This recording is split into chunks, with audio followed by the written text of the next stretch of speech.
Welcome to Oasis. This is a place where you will learn how to optimize your body, mind, and spirit in ways you have longed for a long time, perhaps your entire life. Our mission is to help you cultivate, nourish, and protect your Oasis, your immunity, and inner peace. Namaste, Carson. I'm so excited for our chat today. So just welcome. Thank you so much for being here. Thank you so much. I'm so excited to meet you and to chat about all the things that, like, the shared interests we have. Yeah. So, first of all, I love that this new concept of holistic. It's funny because as an Ayurvedic doctor, people are like, "Oh, that's cool that you're doing alternative medicine, right?" And I'm like, "Actually, it's traditional medicine. Right? Like it's not all." Yes, I took a CAMS class, I think it was called, at NYU. I know you are like have East Coast Yeah. roots too, and I remember them like teaching me in one of these classes that like it's actually kind of an offensive term to call it alternative.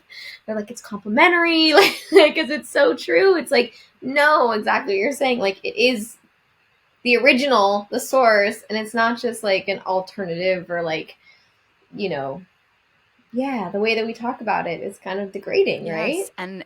and that came up for me when I was reading your book because this you use the term midwifery model and how we've moved away from that, and that moving away from that is this really actually quite, considering the just timeline of human species that we've been reproducing and birthing obviously since the beginning, this new way of doing it is, you know, quite, again, it's very new. It's very new to be seeing birth as a medical procedure, or just the way in which babies are delivered, seems to be getting more and more unnatural, which is very in Yeah. alignment with a lot of Ayurvedic principles.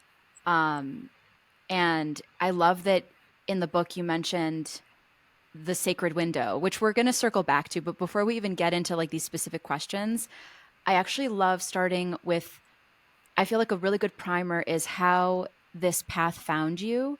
How did the doula path find you, or how did you find the doula path? Which I kind of know the answer to because I read I read your book, but I still think it's a really great way for listeners to just kind of get to know you and how you know, first felt this passion to pursue this path. Yeah, so I mean, there's so many different entry points for me that I think like led me to this work. And really in the book, I share, obviously my introduction, a bit about the story, but also like through some of the chapters, these reflections back on like my mother's birth with me, my grandmother's experience. And, I think we're all led to where we are for reasons beyond what we can maybe pinpoint from a conscious decision, but more of like a deeper calling or conditioning. And I believe a lot of that begins at birth in the imprint there. So if you want to read the book and like find out a little bit more on that topic, there's a lot there that I won't take up too much time on. That resonates for me in looking back at like how and why I'm here. But back to kind of what I mentioned before, it was actually a class I took at NYU when I was studying at Gallatin, which is create your own major, aka a lot of interests, a lot of passions, no effing idea what to do, which you shouldn't really at 18. But, I was kind of one of those floating around in my mind with like so much interest, but so little direction of going into like a certain field. And so when I realized I could create my own major, I started piecing together things that inspired me, things that I love, things that I wanted to learn more about. And a lot of that was creativity, mind body connection, uh, complementary medicine, Eastern practices. It was just a smorgasbord of things that when I look back, it's so funny because I'm like, I didn't even know what a doula was at the time, but that what I put together is so relevant to what I do today, but I didn't really realize it. But it was in one of those classes, perhaps a child development class, an art therapy class. I don't remember. I wish I did, but I was assigned to watch The Business of Being Born. Mm-hmm. Have you seen the Yes. film? Yeah. So that was my big aha moment. And that was what opened my eyes to all of this work. It was the first time I'd ever seen unscripted birth. that wasn't, the Hollywood scary depiction or a sex ed video. And I was blown away. It was also, I was raised in a really holistic household, and my mom, fortunately, had a lot of inclinations and information. But this film, I think, really just, yeah, like just helped me contextualize and understand what was happening within the medical industrial complex and how it relates to even my own experience in healthcare, or just my health journey, and then to see it translated onto birth, which is the healthiest process and the most, as you said, like natural and alive, innate process there is, was really disheartening. And I was in my early 20s, and I had, had sex ed in high school. I'd been taught how not to get pregnant. I had been taught to fear this process, to fear all these things that my body was capable of. And then no one was there to help me like unlearn that. There was no curriculum as an adult to be like, okay, now you're in an age where you may want to explore this in the coming years. Um, let's remove those fears. Let's help you feel, empowered and understand, more about your body and this ability. And I realized it wasn't because it was a secret that anyone was keeping from me. It was that most of the women in my life, they didn't have that information either. Mhm. Exactly. That movie, I mean, I'm so grateful that it exists. What a took a lot of like chutzpah, I think, for whoever, created that and put it out. But what a big favor that those, I mean, I'm sure it was a team, but I think Ricky Lake actually had a big part, right? Wasn't she a Yeah, producer? yeah. Ricky Lake and Abby Epstein Yeah. made the So film. thank you. Shout out to those ladies for, again, this isn't just a women's issue. We all come from the mother. So every Yeah. single baby, I mean, you do such a beautiful job of explaining how birth lays the foundation for the rest of a person's life, and just those, even the process of being in utero and what the mom is feeling. And again, it's worded so well. Like when I read it, I was like, okay, this is the real deal. This is, yeah, this is done. This is coming from such a dharmic place and such a place from deep within you. And I, as again, as like, I think maybe it takes one to know one, where when you're coming from like such a deep core place from within you and you're almost channeling all of this from a really divine place. I just really felt that, and I just wanted you to know that. I was Thank you like, so much. yeah. That's And the ultimate compliment. yeah. Thank you. And it's true. I wrote it my first 2 years of motherhood, so I do look back. I mean, there was definitely a lot of tears, and it was not like an easy process. But and I look back, I'm like, how did I do that in the first 2 years of motherhood? Like, it does feel like there was, yeah, it came through in a way that I'm so grateful for. Supernatural, you know. I thought it was so cool that you started working as a doula at 22.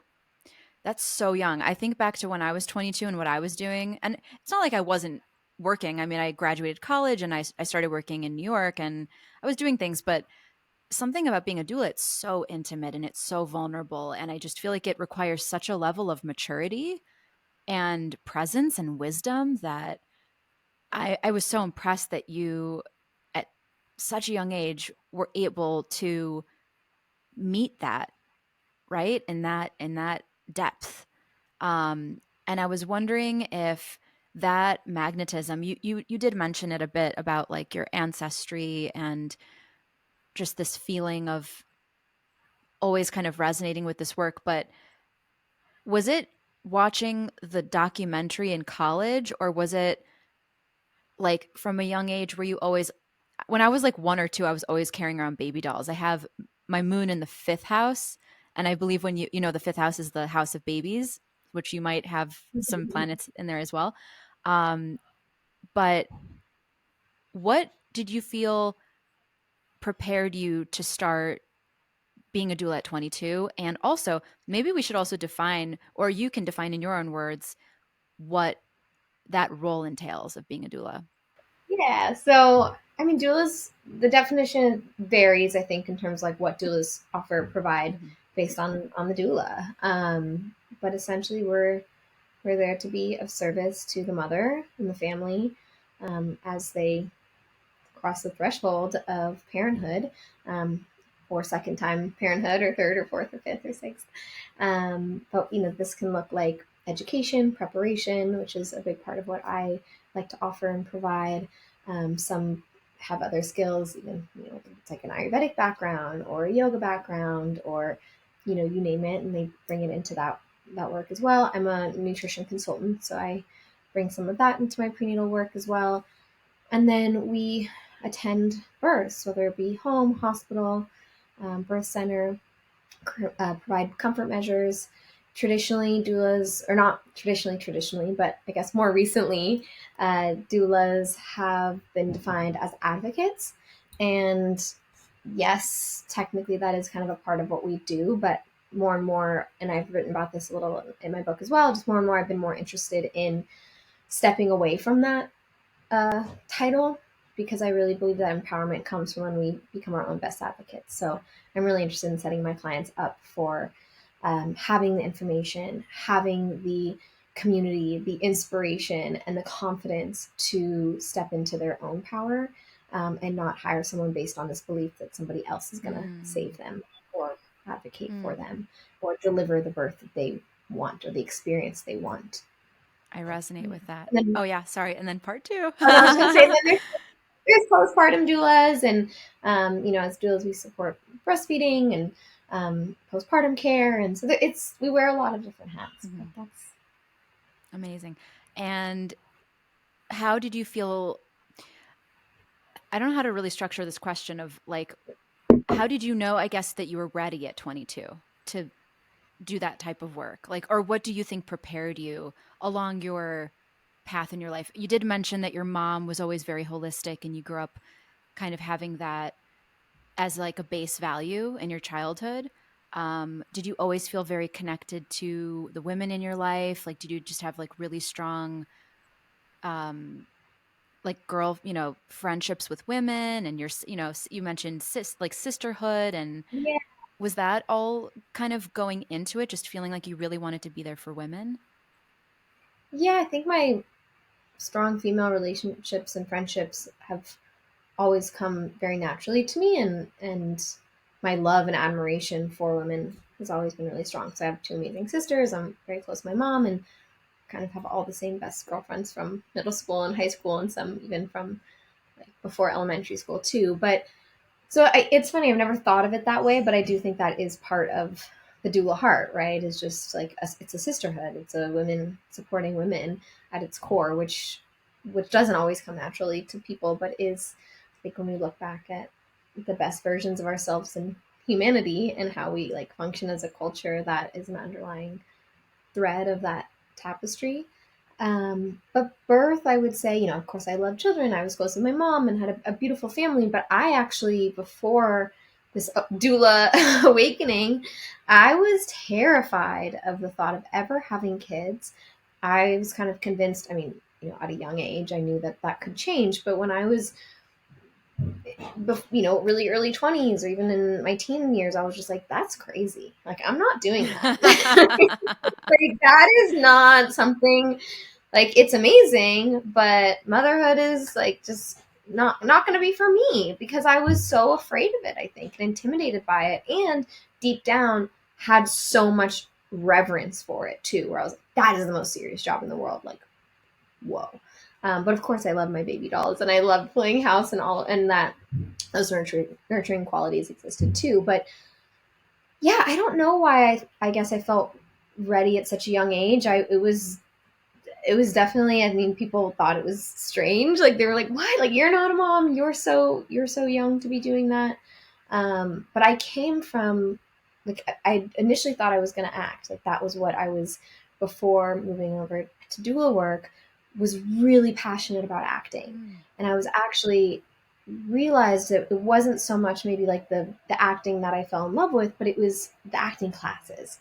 It was that work, which, for those who are familiar with like the Meisner approach or method, and any creative modality really, and the catharsis that exists in that space, and the connection, the human connection. I loved hearing people's stories. I loved like learning about the human condition and spirit, and that, funny enough, too, I think also brought me into this work, because that feeling in an acting class of like complete presence and connection was something that I drew me to the birth world, if that makes sense. So Definitely does.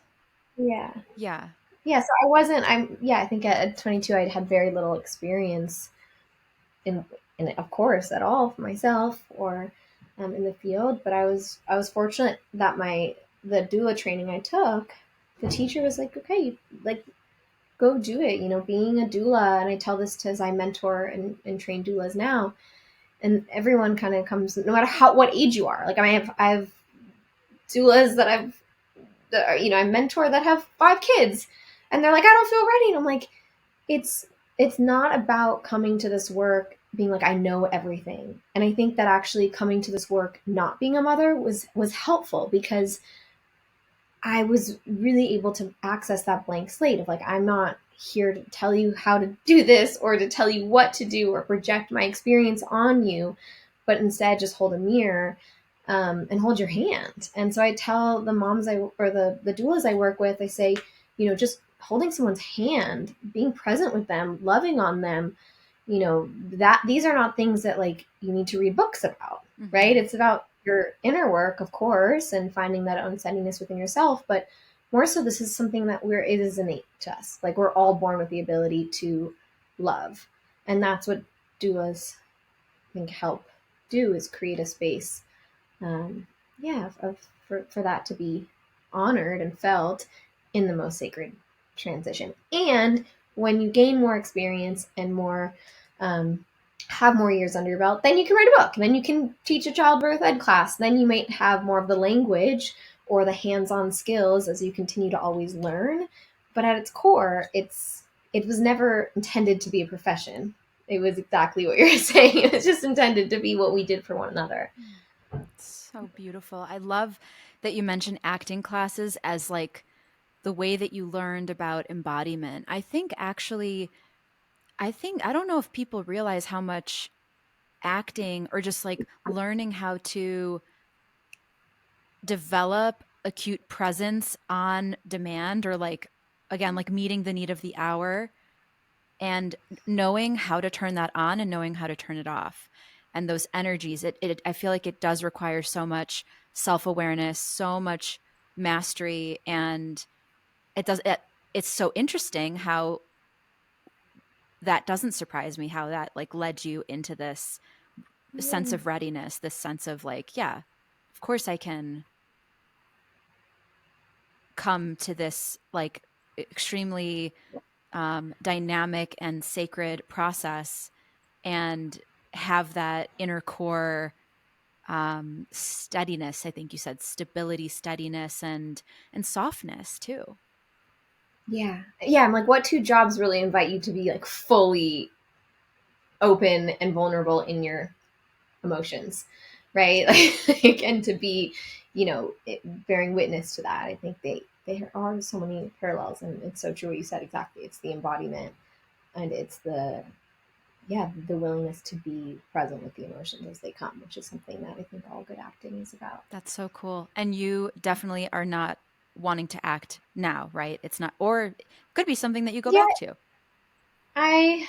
It's something that I kind of just naturally, like, as I got deeper into this work, I did less of. Mm-hmm. And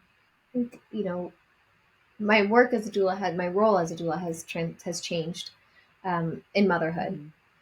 And yeah, I'm really grateful for where I am now, that I get to mother from home and do what I love and write books and help promote my book, and then teach classes and host online, communities, and courses for doulas and mothers. And so that's really fulfilling for me, to be able to, yeah, to do what I love and not really miss a lot in motherhood. I love that. And I think I've said this probably 5 times already, but I'm just going to say it again. I just think you did such a great job with this book. I don't know if I mentioned the name of it. It's called Growing Together. And it's beautiful. And the way you organized it and the practical tips that you put into it, I was like, wow, there's breath work, there's recipes, there's guided meditations, there's journal prompts, there's affirmations. I was just like, this is very Ayurvedic. Like I was like, you speak about the sacred window. Mhm. Ayurveda in the ancient texts speak about the first 42 days postpartum. You're talking about the fourth trimester as the 100 days postpartum, but you know, let's say yes, that's still the sacred window. I mean, 100 days, you're still very much stepping into a very, very different reality. But it's amazing how many parallels I was finding and how many of the tools that you use for your clients and probably also what you teach is just like exactly how I work with my patients. And I'm just like, but you tailor it to mothers. You tailor it to women that are even exploring conscious conception, like even before, because I love how you and I agree with you that becoming a mother, it's before you conceive. You're getting Yeah. ready to mother when you're even starting to think about becoming a mother and how you envision that. Um, and so I had a question about the sacred window. Um, so this time of deep healing and rejuvenation, I was going to ask you how. I mean, I kind of already answered it actually. I was going to, but maybe you can elaborate a bit on how the book supports new mothers in slowing down and nourishing themselves. Because I think postpartum, a lot of it has a lot of the emphasis I've witnessed myself in my personal life, but also culturally as a whole, we give a lot of emphasis on taking care of the baby.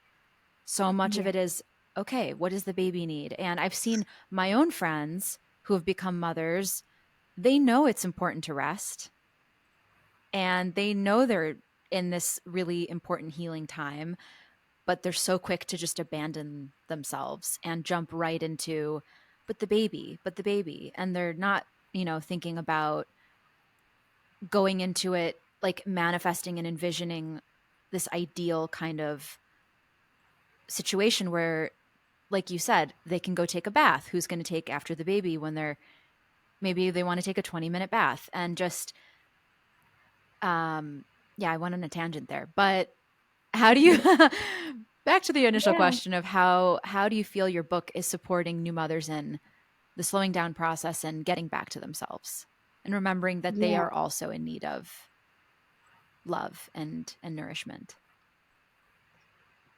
Such a good question. And I think, part of why I'm so excited about this book is that it's there from, the start through pregnancy and then into those first 100 days. And something I've found myself and with clients is that you can't just slow down one day to the next. Like it just doesn't work that way. It's like a car that's going 100 miles an hour. Like it needs a lot of leeway to stop. And I think so many women, I know so many women today are moving really fast, right? And it's such an exciting time for women in their careers and like out in the world and the culture. Like there's just, yeah, like so much to celebrate in women kind of achieving so much of what they want. And then when motherhood comes, which is often also something that is a big part of that manifestation, that dream and those goals, I see so many women approach that process with that same drive, Mm-hmm. right, and that same energy. And there's probably an Ayurvedic word for it. Other That's than balls to the wall, no. exactly. No, no. I'm Um, sure there is an Ayurvedic word for it. I could yeah, try to it's like think. I'm thinking just like heat. There's a lot of Pitta, like there's a lot of pitta. movement. That's Yeah, the word. yeah. Yeah. And so that's why in my book and when I work with clients, I'm like, let's practice the slowing down in pregnancy. It's not about like working up to your due date and doing all the things. And then, okay, then when the baby's here, then I'll relax, or I'll take some time or I'll slow down. It's like, no, you have to train yourself to do that. And I'll be the first to admit, like, I'm really right now, I did an excellent job at doing that in my pregnancy, did an excellent job doing it in my postpartum. And right now I have a 2-year-old and I'm like so in my masculine right now, right? Like I'm promoting this book. I have this book come out. I am like, what happened to this like Soft, really lunar, feminine. grounded, soft, slow woman? Like I haven't seen her in a while. And it's hard for me moment to moment or leaving my desk or going, to access that. It's really not something like once you start to get like that car starts going, it's really hard to stop it. And I think it's beautiful, right? It's inspiration, it's passion, it's so much.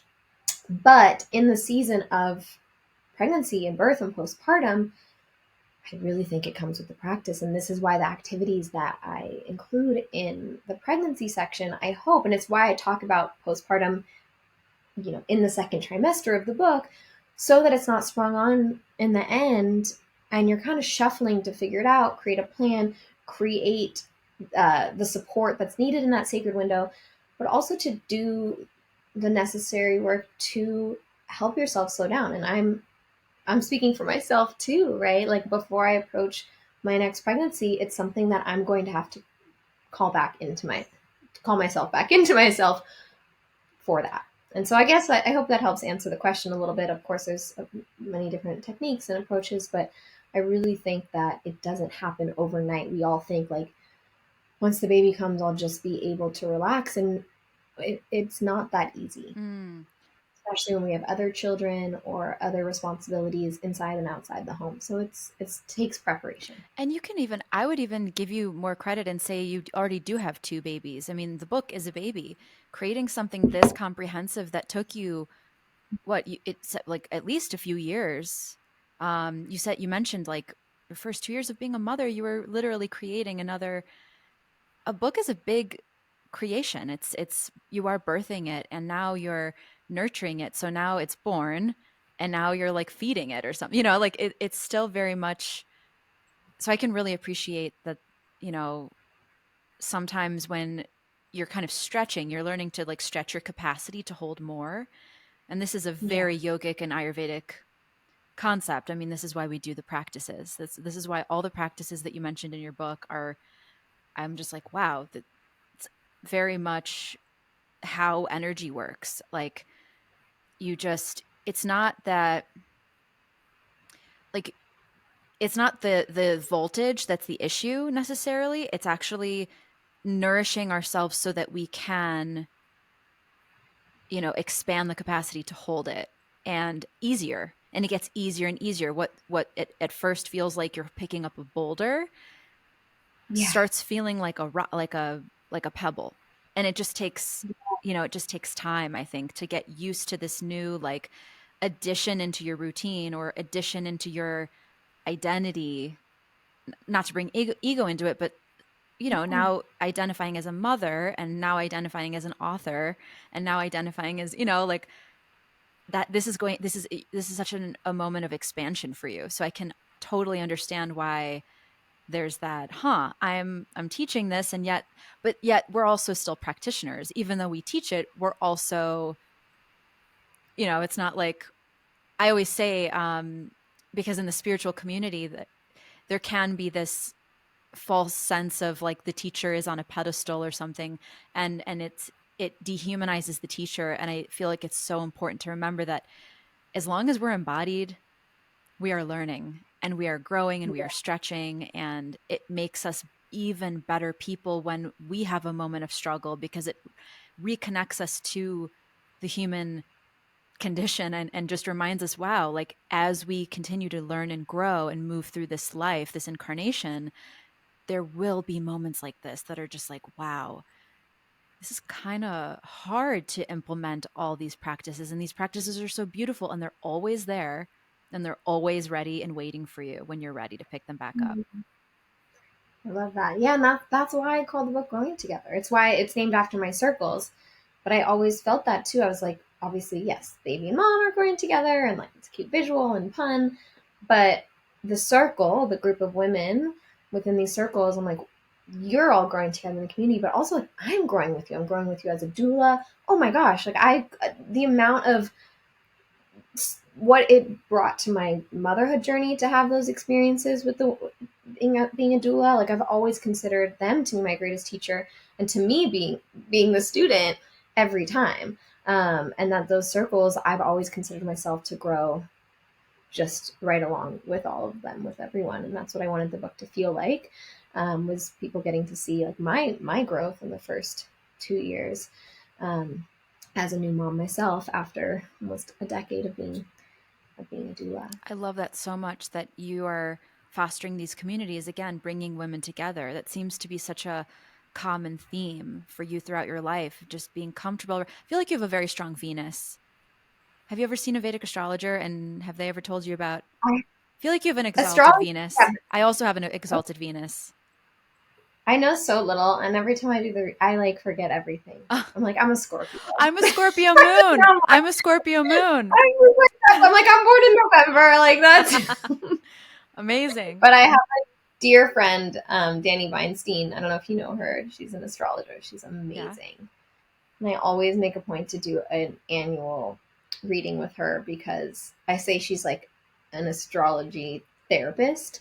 The way she contextualizes the chart around your life has been more valuable than therapy. Absolutely.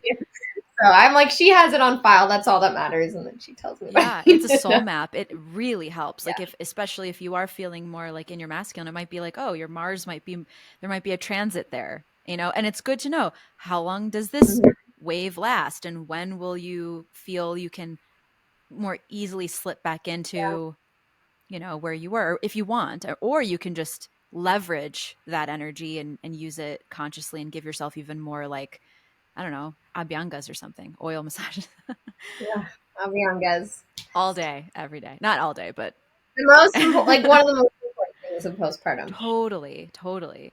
Um, I wanted to ask you about modern medical birthing practices, um, and how they. So, how do you see this traditional, like, midwifery model integrating with modern medicine, like, in the future? Because I feel like, honestly, all of these traditional methods, people are wanting them to come back. Like, I think I'm seeing more women doing at home births and water births and getting doulas, or at least very curious about this. And I'm wondering how, I mean, I'm even wondering about this with Ayurveda, how it's inevitable. Like, there's a demand. So supply and demand, like, there, it will continue to come back to us because we're wanting to get back to nature.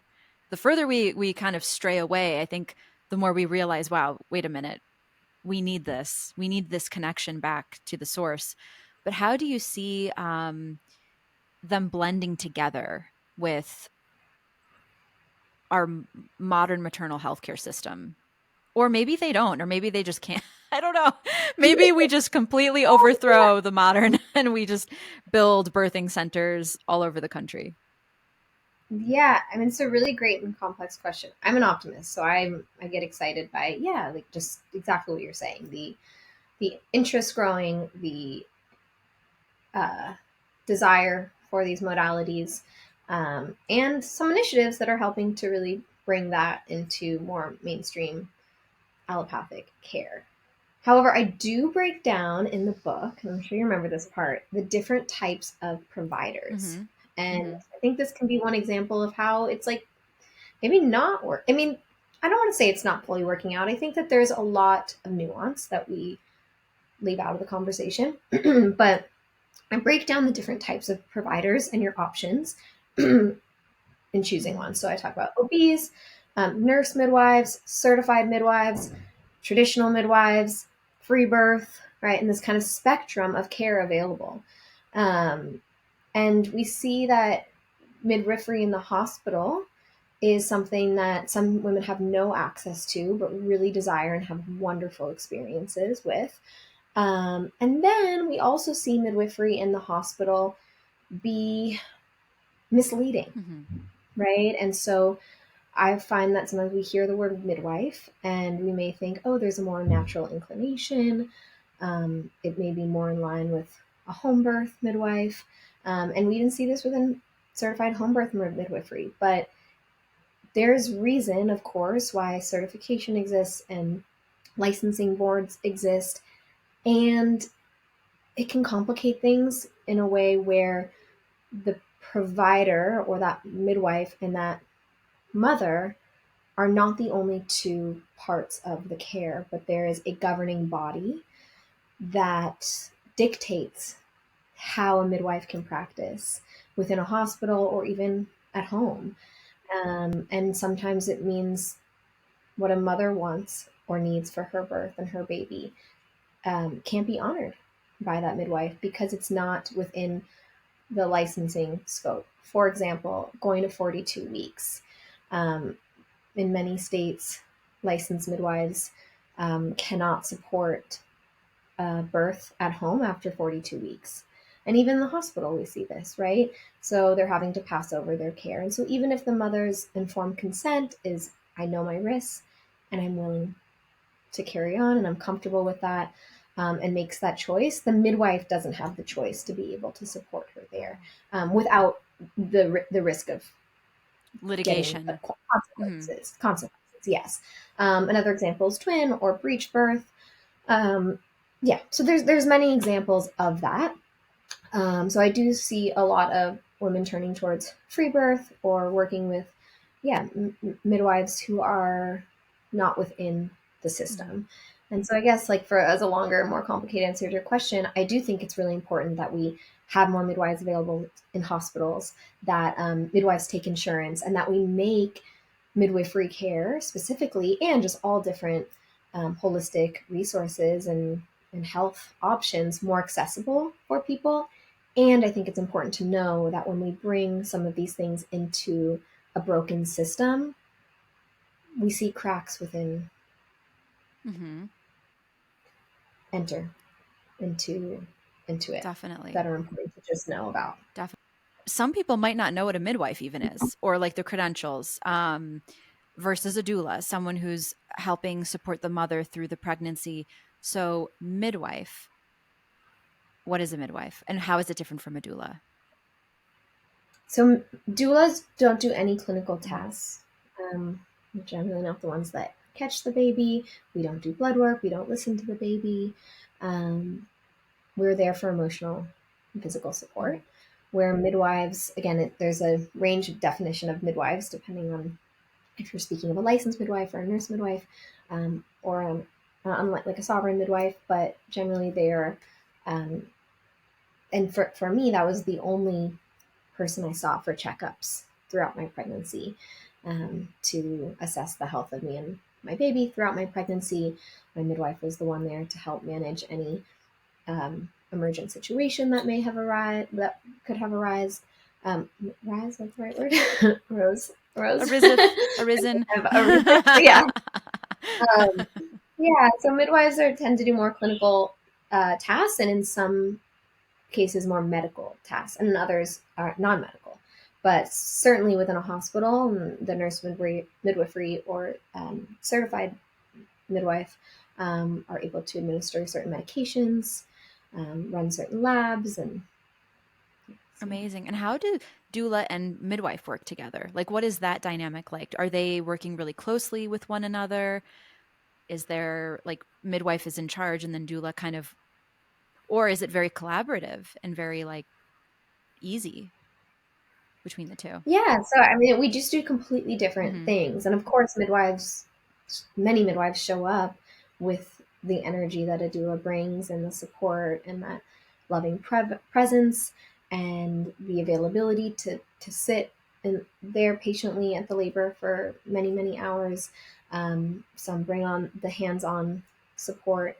And by the way, a midwife who I just love so much, Dr. Fabi, who wrote a testimonial for my book. She's like that. She's an OB, but she is fully comes in as a midwife doula, with the hospital setting too. Like really brings that. So some OBs absolutely do bring that. It's very rare, Mm-hmm. right? The way that it's designed by Mm-hmm. design, OBs don't have a lot of time, and so they are really in the clinical, um, medical part of the job and coming in and out, or maybe not even there until the very end. So doulas tend to be there the longest. Home or hospital birth, they're that consistent care Mm-hmm. throughout. And how we work with midwives is similar to how we work with OBs in the best case scenario, assuming everything is just going smoothly. But I think it's always important that doulas are hired by the Mm-hmm. parents, right? Because we're always there to meet the needs of the Mm-hmm. parents, and to support them in their advocating for themselves of what they need, no matter who the provider is at the Mm-hmm. birth. But yeah, I mean, doing home births, I mean, I have so many friends who are midwives, and yeah, we all work together as a team. And same with OBs, when everyone is supportive and on the same team, which is the hope. If someone's choosing a hospital birth, that they feel good with their doctor and their hospital, then it's, yeah, we're all working together in the shared interest of supporting this family to have the best experience possible. That's beautiful. Yeah. I've always wondered that. Like, do you all meet together and go over the case, or like the mother or the mother to be, or like how does that treatment plan kind of like come together? Is it working in sync with one another, or is it just kind of like letting each other know what's going on, or maybe it's just happening on its own and not necessarily needing to be so continually checking in with one another. But I do love thinking about mothers having a team, because just as it takes a village to raise one baby, I feel like it also takes a village to support a mother. Mothers give so much. And especially in this time, in this sacred time, I just feel good knowing that that's the dynamic, that it's like, Yeah. I mean, it depends. It mm-hmm, depends on who the provider is. It depends on the family you're supporting. And I always offer to go to a prenatal appointment, be it with a midwife or doctor in pregnancy, so I get to meet them if they're not somebody I've worked with before, and get to know them and kind of feel like we've had a conversation, feel like they're all on the same page. I like to review the birth plan or birth intentions all together, which just helps when it comes time for birth. We don't have to have as many conversations and talk about studies, and it allows the mom to really just be in her flow, knowing that we've had some of these conversations before. And if something comes up where they're not on the same page, we have time without being in labor to either find a new provider, right, or to have deeper conversations about, what moving forward, what's going to be best. um, and there are some doctors who don't even acknowledge your presence as a doula, and just kind of think of you as, you know, I don't know what they think, but mm, I wouldn't call it collaborative, but that's okay. It's not. I'm not there for them. I'm there mm, for the parent. And then some who are awesome and really understand that not only is this something that makes their client feel good and safe, but actually the evidence shows that birth outcomes across the board are better with a doula present. So we see higher APGAR scores. We see lower rates of cesarean birth, pain management use, induction rates, higher rates of satisfaction. I mean, it's like you name it, mm, right? So when I recognize that, if when people say, "Oh, my doctor doesn't want me to have a doula," I'm like, I think you should get a new doctor, because that doctor's not up to date on mm, research, right? Like that doctor is not actually seeing that you having a doula is supportive of the safety of your birth and the health of you and your baby. Why would you want a doctor who's not on board with that? Oh, aside from the fact that, why would you want a doctor that's not on board with you having your needs met, right, whatever they right. are? So yeah, so it's interesting. And I never, like I said, for me, I don't speak on behalf of my clients. I'm not there necessarily to advocate for them, but facilitating communication between the provider and my client is what I'm there for. And so asking questions, helping everybody else in the room to slow down so that we can make sure that those conversations that are wanting and needing to be had are had. And that's where I think a lot of the crossover and the collaboration I exists. love that, everything you just said. And I'm glad you brought up cesarean, because it's a big part of the movie that you saw that like kind of started, I mean, not started everything for you to go down this path, but like it opened a lot of our eyes to kind of what is happening with birthing, with matrescence again, which is the process of becoming a mother. Does anyone like, I'm really wondering how many people knew that word existed, because I had no idea. I literally Google it. I love it though. But you know, the the way that the system right now is set up has kind of turned the act of giving birth into like a surgery or a medical emergency or like an illness. And I was wondering if you could just, we don't have to get too much because it's already been said. I mean, it's for those of you that are curious, you can watch the movie Business of Being Born. You can, and I mean, uh, Carson's book has so many amazing statistics on everything that is going on in this arena of like how much money they're making off of cesareans and things like that. But I'm wondering how the modern medical birthing model has, what your insights are on how it's turned mothers' fear, like that already kind of that innate fear of, I've never done this before. I don't know if I can handle this pain. Like, I don't know what this is going to be like. So you're already, even before you get pregnant, you mentioned like when you were younger, you were like, I don't know if I can handle that. I don't know if any woman feels like just inherently, or maybe we do feel inherently ready and we're just taught to fear it. But how it's turned pregnancy and childbirth into this idea of an illness versus like this really natural, the most easeful, the most um normal it's thing that like that any human being would do is A, give birth, and B, be born. So how has the current model kind of like painted this uh journey, this transition, and pathologized it? Yeah, I mean, It's a it's big and question. I know, it's a I big know. question. It's a deep one. It's a deep question, and it didn't just happen overnight.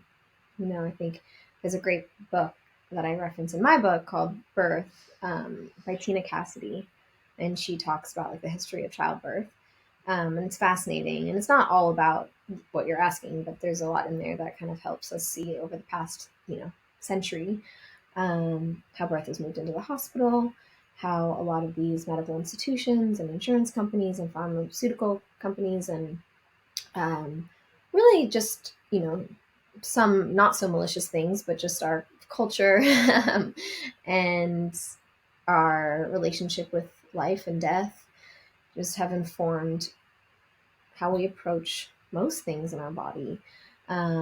The lack of information, and also, which I think is the thing that spoke to me so much when I saw the business of being born, but feeling so ill informed about our Mm-hmm. bodies and feeling so kept in the dark, from this process. It's not something that many of us ever witness or take part in until we do it ourselves. So yeah, I think there's so much there, um, but something that always shocks me and shocks people to learn is that we spend the most money on obstetrics.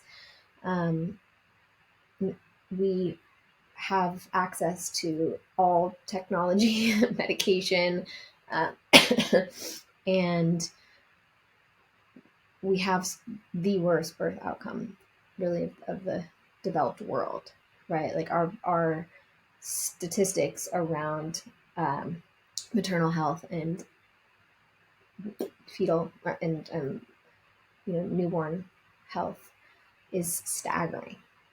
So that I think kind of sums it up. Like the more we try and push technology onto this process, we're actually not seeing better Mm-hmm. results. And so I do think that's an invitation for us to recognize that the vast majority of women are not high risk. And for those women, these interventions are often not a safer route. And the cascade of intervention can create problems where there wasn't. And that physiological birth and its design is pretty brilliant, and it's shown up for many, many, many, many years to support us in the process. And there's a much smaller, but of course important percentage of women who do rely on and benefit from these interventions, and how wonderful that we have them when they're necessary. Just like any emergency medication, you know, yes, we want to be able to utilize that technology, that intervention, and the hospitals and the emergency responses when we're in an emergency. But we've seen that treating birth and healthy birth and normal birth like an emergency, it's not really. improving our outcomes. I have some of those stats pulled up because as you're speaking, I was like, oh yeah, I remember like reading about this and just wanting it to be up in my notes as we were talking. So the United States government spends $1.2 billion annually on maternity care, and American families pay more to give birth than any other nation. Wow. Any other nation. Yeah, so it's it's like that's what's. Mm, I also feel like this around a lot of studies. It's like there's the skin to skin studies. I get a little snarky about this. You go to hospitals and they're like, "We support skin to skin." Like these studies on the benefits of skin to skin, and you're just like, how much money did you spend on that study? Like, did you? How did we get so far away from our innate wisdom to think that a mom and baby did not want to be holding each other, skin to skin? Right? And yes, I'm glad we have it because now we can, better advocate for ourselves and have a deeper understanding of its benefits. But man, did we have to invest like, I don't know, millions of dollars on studies on moms and babies being in each other's arms to understand that that was what might be the best course of action after birth? And also, when you think about it, like a baby is born and their umbilical cord is attached to the placenta that's still within their mother. And so this is also nature's way of showing us that a baby should not be more than like a foot away from mom. Because yes, two have become, or one have become two in that moment, but there's this tether that is reminding us to keep them close. Nature already Yeah. decided, right? Nature It's voted. really not Yeah. complicated. Hmm. Yeah. Yeah. We have overcomplicated a lot of aspects of our lives, and this is definitely one that's been, I think, called to our attention finally, of like the importance of getting back to nature. And this is as close to nature as it gets. So I'm amazed at like just the amount of love and thought and research and how well it, like, just how you put this together. It's very well organized. You have beautiful quotes in here. I love this one by Michael Odent. To change the world, we must first change the way babies are being born. I feel like that just sums it up. I mean, Mm, it's profound.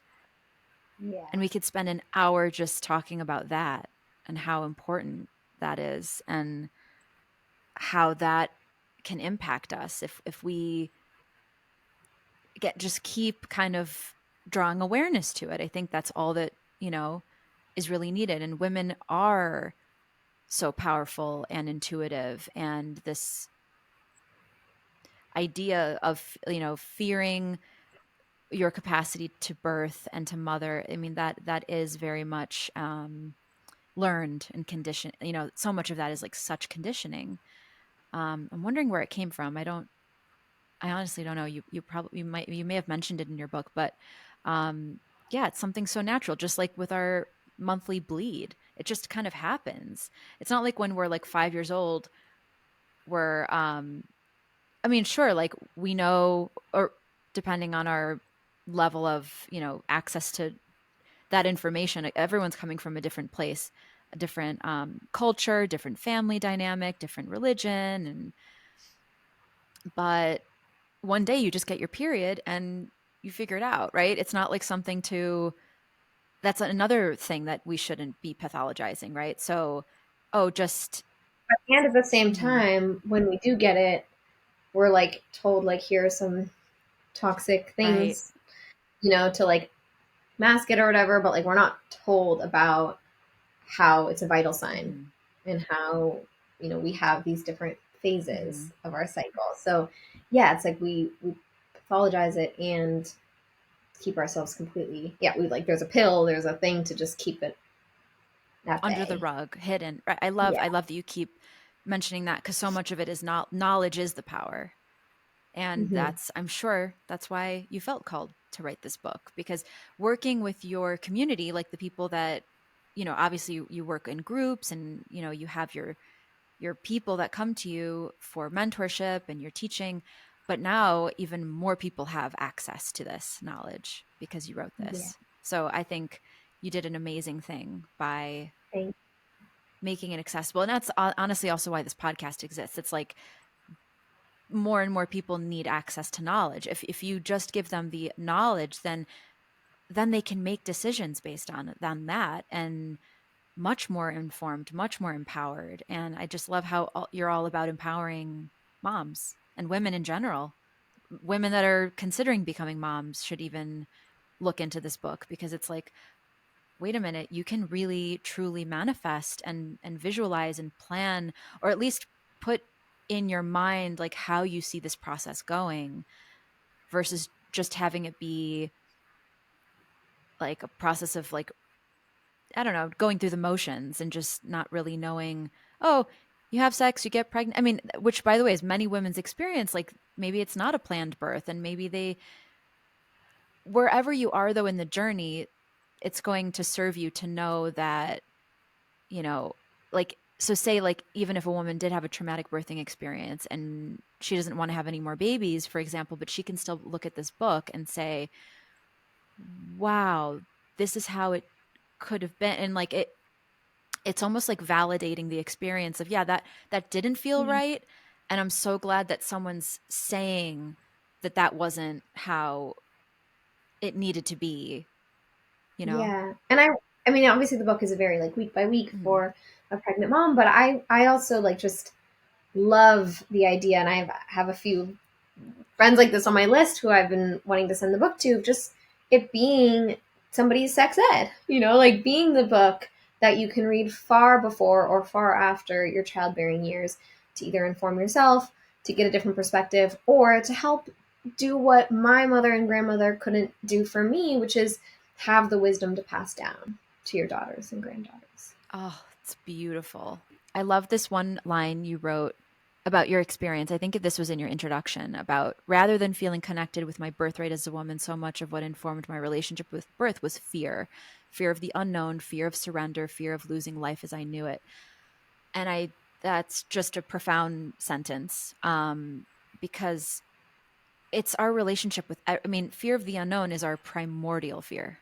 It's the Mm, ultimate one, fear of the yeah, unknown, and the surrender and trusting and coming back to trusting your body, I think is the most incredibly empowering thing that we can encourage women out there, and to reconnect with inner wisdom and intuition and trust. And so I feel like, yeah, that's a really beautiful place for me. I'm just really grateful that this is a conversation being had in 2025, and that we're coming back to nature, and that we're coming back to like just this awareness of how nature has our back, and like that we are so much more intuitively rich and intuitively strong than we've been given credit for. yeah. And that same goes to you with your baby. And I'm just, Lou, I see the little Lou written on your in your necklace, and it's so clear that you were born to do this work, and that you've answered a calling. And um Thank you. I just hope it, you know, is everything that you are hoping, or everything that you've, you know, I know like Sankalpa is a big part of how anything turns out, but I just in talking to you for this 1 hour, Carson, I can just feel you're just such a natural teacher, natural advocate, and thank you for the work that you do. It's such a pleasure to Mm. talk to you and connect. Thank you, Sasha. It's been such a pleasure. Thank you. Thank you for listening to Oasis with Sasha Bershadsky. To learn more about Ayurvedic healing, please visit ojisoasis.com. We'll see you next time, and until then, have your smile.